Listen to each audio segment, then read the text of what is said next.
Good morning, it's Wednesday, September 13th. We're pulling up anchor, leaving for Jan.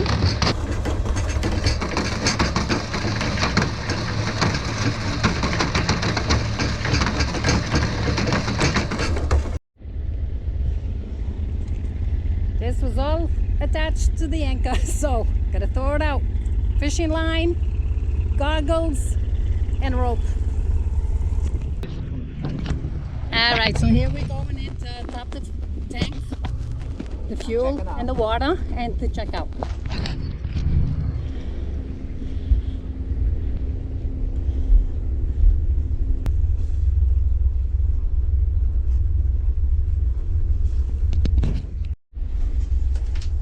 Good morning.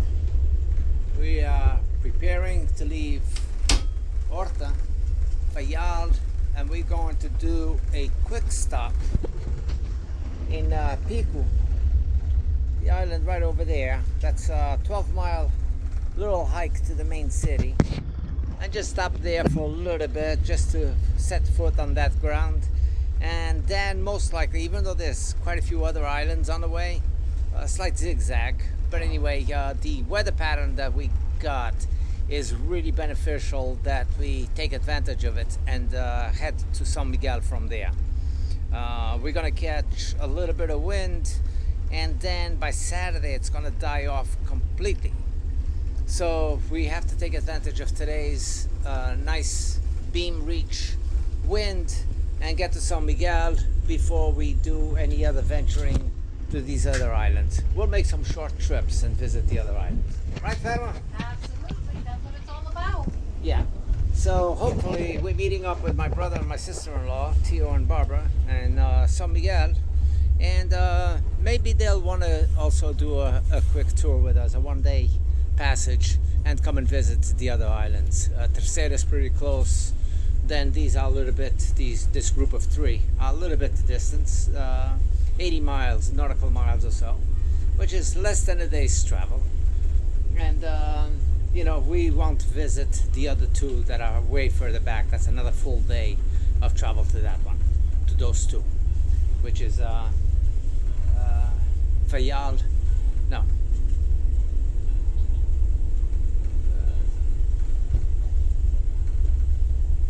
Flures and Curve is another, like I said, almost 100 miles due west from where we are, and we want to head east, so we'll go that way. Talk to you in a bit. We are fueling up, which is the fuel that we burned up during this whole trip of the 16 days travel, and we are checking out, which by the way was very easy to check in into Horta. Very easy. We showed our documents, no inspection on board, see who we got, who we don't have, what we carry or not. It was very straightforward. Check in, and now we pay for the time we spent at anchor. They do charge for anchorage. Well, I must say, Fayal has been a real pleasure. But there's a lot of adjustments for you to make from what you're used to. In the US, you can go to every corner and find auto parts, find electronics, find big box stores, find pharmacies with everything in stock. Well, over here that's not the case. You find electronic stores that have some electronics, a few. As a matter of fact, we laughed because I bought out every 9-volt batteries that was inside of an electronic store because I needed them, and I tried finding replacement batteries for the GoPro because the ones I got have swelled up a little bit and they are hard to get in and out of the camera. So we still can pry them out, but you know, so I went over there and they don't sell GoPro batteries unless you buy the whole GoPro and it comes with a battery. And as far as buying out the inventory, their stock of 9-volt batteries, they had one. That was it. And I went to other stores that did not have any. Now, don't get me wrong, they did have other batteries. They had the AA's, AAA's, C batteries, so on and so forth. But you know, it's different. And a lot of what we have to learn is how to utilize and how to take advantage of the beauty that's around us. So we'll see where we go with all of this. And I'm hoping to show you some of the amazing things that we find. So stick with us, and I'm sure that there will be better videos coming out in the future. Take care.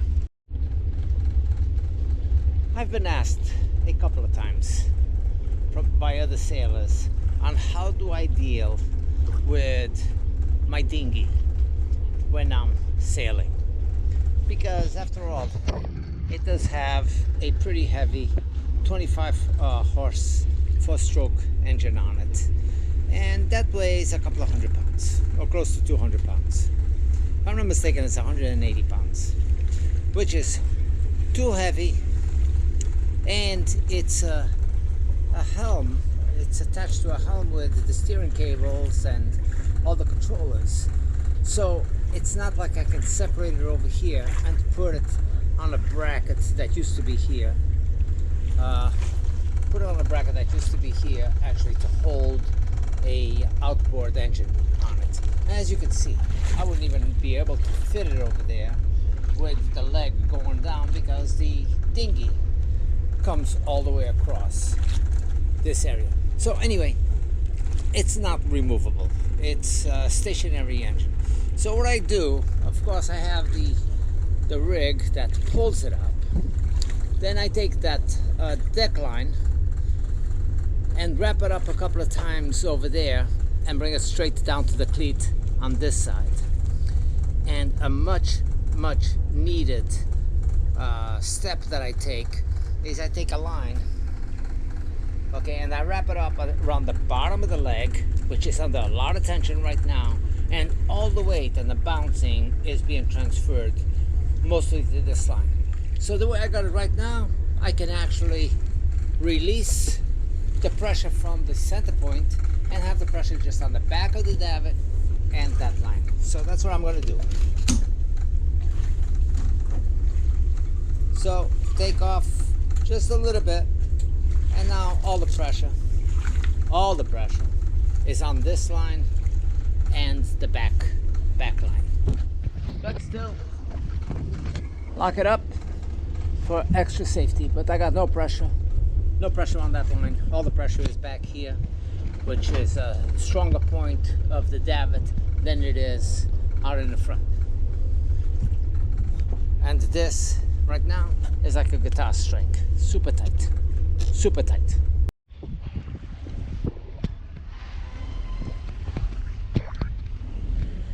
Okay, Fayal, thank you for a great 10 days. It was fun. Yeah.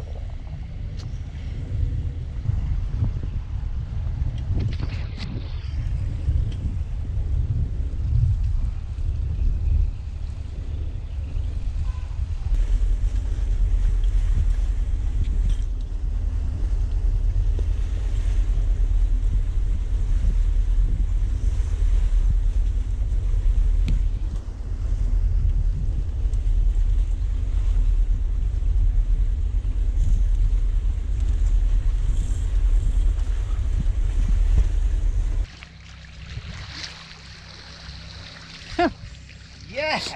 This never gets old.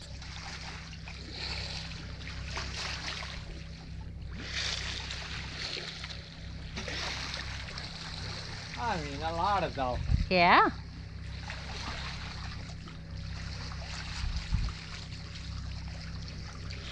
See how tiny that one is? Yeah. And if you follow it, It followed, yeah.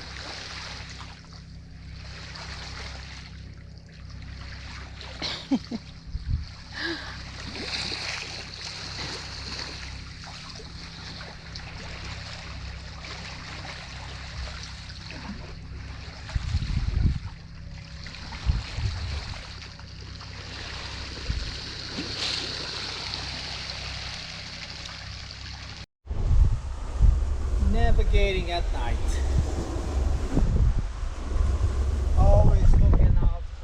these guys over here. There's a boat coming my way. This distance for me is okay, but he's 10 degrees cutting into me all the time. So if I go into the full AIS, right there tells me the name of the boat, which is Insula. He's traveling at 14.4 knots. The CPA, which is the estimated contact, it's showing to be a little bit less than a mile right now. And that's an uncomfortable, but that does jump. It jumps it depending on which way I'm facing, which way he's facing, based on the travel. So anyway, yeah, so I always keep an eye on that, and I have the radio nearby, so if I need to hail him to make him aware that I'm here. My AIS does not transmit, it only receives. So, which was something I wasn't exactly sure what that meant. So anyway, yeah, we're traveling, we're doing pretty good. We are 20 knots of wind right now, we're doing 7.6 knots of speed. So we will be in San Miguel by morning hour if the wind holds up. First 8 hours of this sailing was not much of a sail. We had winds between 3 and 5 knots. We weren't doing anything, so I motor sailed. And on the top of that, it was on my nose. And that was in between two islands, so it's not like I could cut off way to the left or way to the right to grab the wind. And even if I was to grab it, I wouldn't be making any headway. So I motor sailed for the first 8 hours or so. But then it came up.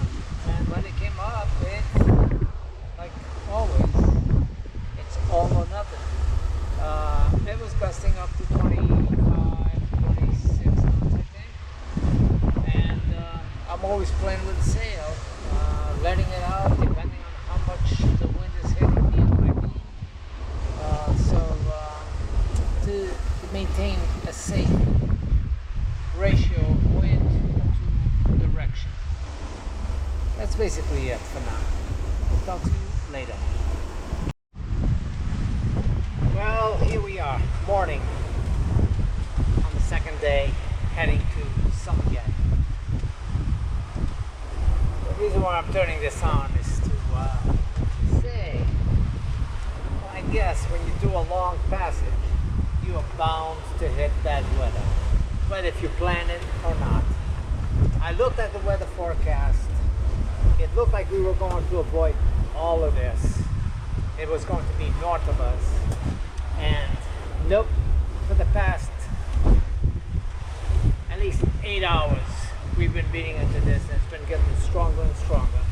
Coast Guard warnings coming over the radio for small craft advisory with seas of 10 to 12 feet. So this is what we're dealing with. I have just a sliver of the Genoa out, and I have 2 reefs in on the mainsail. And the sea state is pretty as you can see.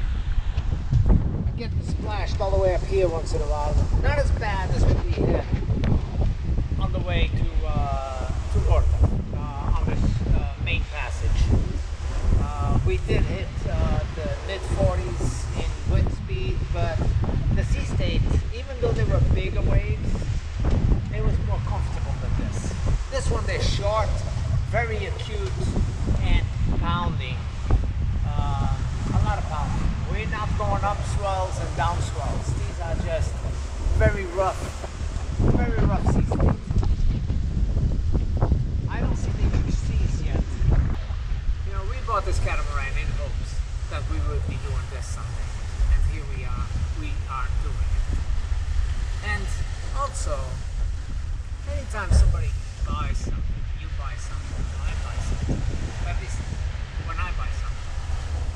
always think that perhaps I didn't get the best of the deals.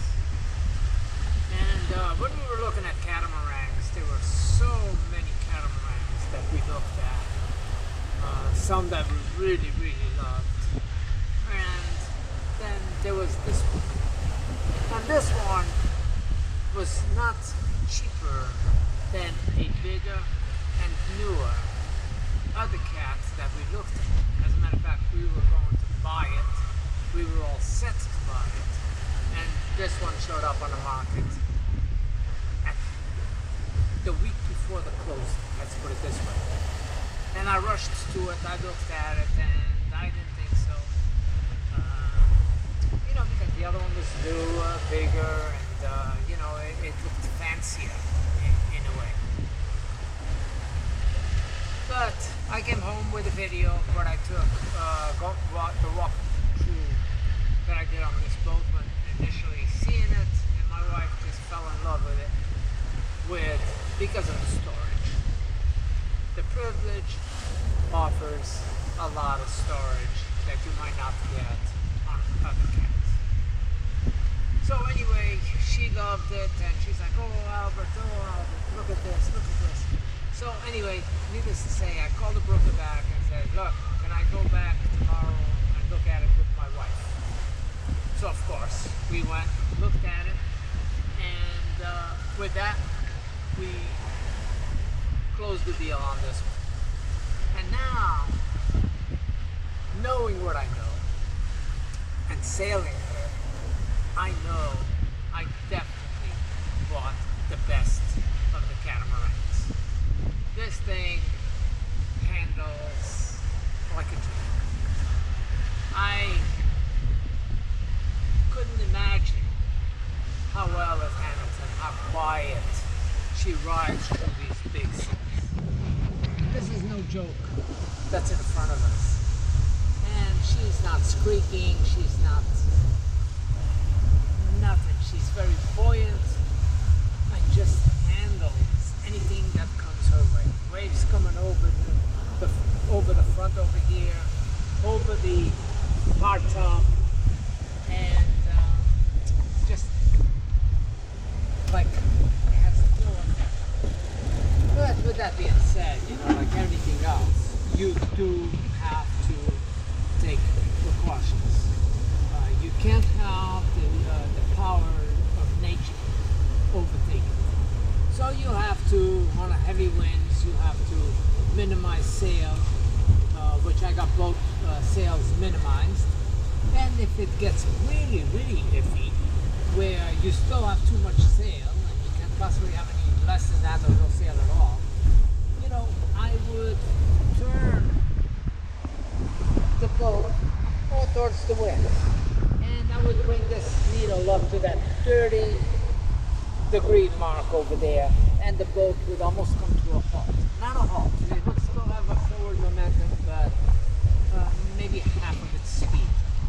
And that way, the wind is just cutting through the sails and not putting a lot of side impact.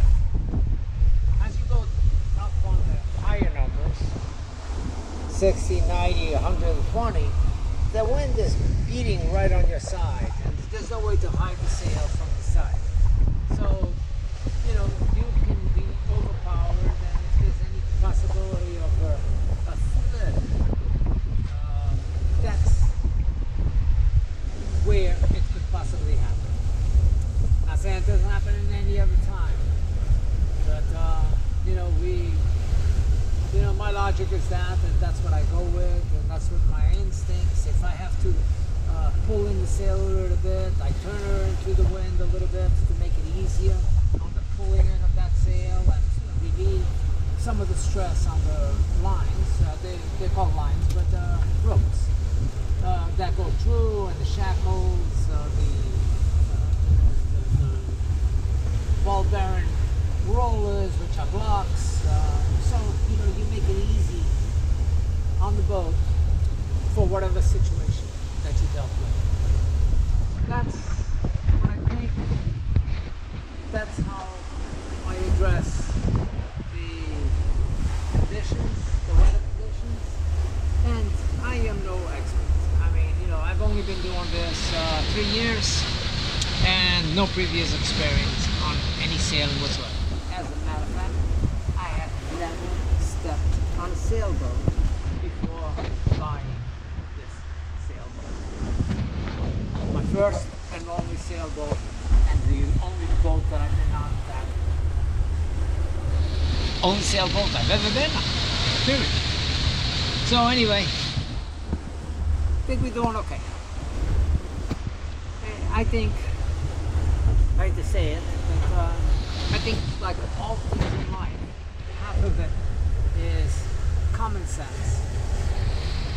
And the other half is learn as you go along, but as long as you are learning.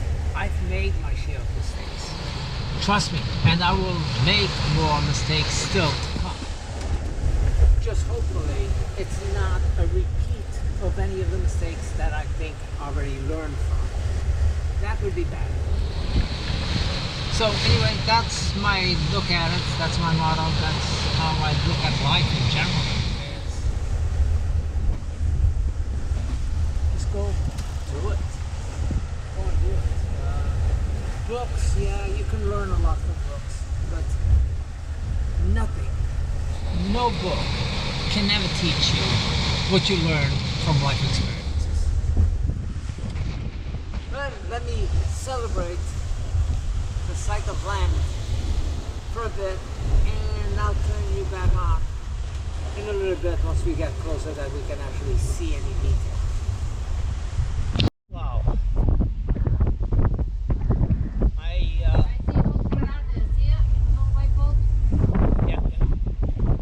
Well, I just started up my port side engine.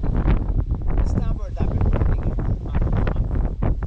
but went to start it up and engage it into gear, and I got a lot of vibration coming out of the engine. So I went down there to see what I could find, and the only thing I find is that I got water in my sail drive and mixed with the oil. So I have no idea how I'm going to do this, pulling in there with one engine on the catamaran. Right now, the way it looks, the depthness, I mean, I'm at 187 feet out here, but I know it will get a little bit shallower in there. But big cruise ships go in there, so I don't know how much shallower it will get. And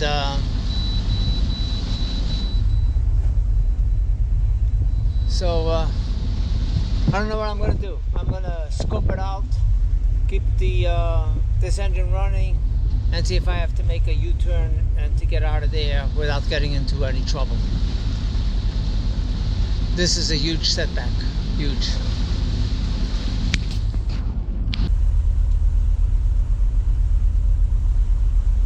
I'm just going to grab the first slip that I can get. Yep.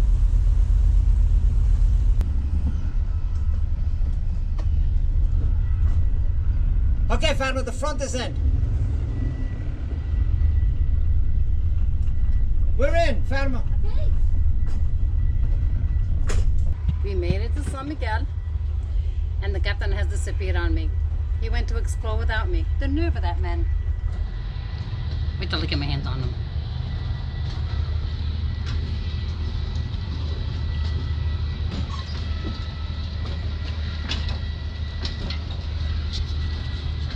Well, we're gonna go see what's out there for a little while. It's a little late in the day. We just arrived, and the time is 6:50. that was quite a ride. So I'll bring you guys back later. Well, we made it in without much problem, but we grabbed the first visible spot that was wide enough for us. And the number that he gave us, I don't see it anywhere over here. He gave us an HI as the slip, and everything over here is numbered. But what a beautiful, beautiful marina. I mean, look at this. Look at these docks. You can drive a car through here. I mean, see how wide they are? Yeah. And well maintained. Even the wings, only the ones that separate the slips are a little bit wobbly. But we are in Ponta Delgada. There's the Matriz, the famous Portuguese church over there. And the doors to the city are over there in that area, I think. Well, we are checked in into the marina. Painless, very welcoming, great feeling. Check in and rates that make up for all the expenses that we have everywhere we go. Very reasonable. So we booked it for 3 months. Doc, we were going to do 6, but just in case we change our mind, we can add another 3 months to it or whatever we want. But anyway, that's what we did. And now we are in a restaurant, ready to maybe have a coffee and a breakfast. And hopefully, whatever's going on with the boat will be an easy fix.